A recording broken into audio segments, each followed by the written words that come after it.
Hey everyone, this is Randa, Resilience and Femininity Coach.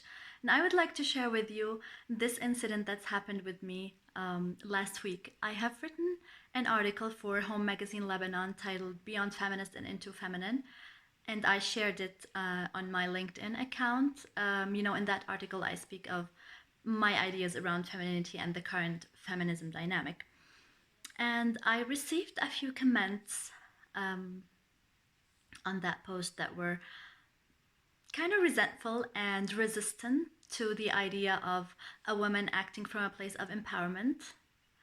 And, I think it is a reflection of the somewhat distorted idea of femininity in my culture and pretty much in every culture around the world, because we think that being feminine means being passive, weak, docile, complacent, obedient. We don't speak our mind. We speak only a little. We're mostly silent unless we're saying, yes, sir. And so when we start acting from a place of empowerment, we would receive resistance from men who would think that we intimidate them, although we don't necessarily want to do that, but they do feel intimidated by an empowered woman, and so they feel the need to disempower and prove superiority to a woman in order for them to feel manly. And I believe that a man who stands tall in his masculinity, whose energies are balanced, I think that he's not intimidated by a strong woman. He's not intimidated by anyone for that matter. He celebrates women in his life. He empowers women. And so when we enforce boundaries, when we set boundaries and we demand these boundaries be respected, a masculine man would definitely respect these boundaries and would respect us more for that.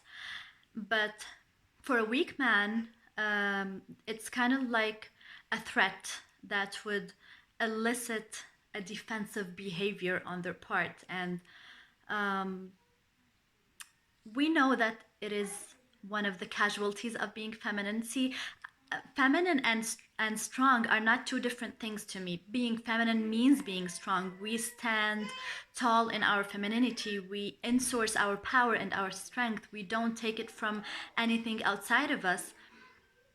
And so we always demand our boundaries be respected. And if they are crossed, we kick ass. Excuse my French, but we do that. In an empowered way, in a respectful way, we maintain our respect to ourselves, but we do reinforce boundaries. And also, we know how much of our energy we want to invest in every interaction.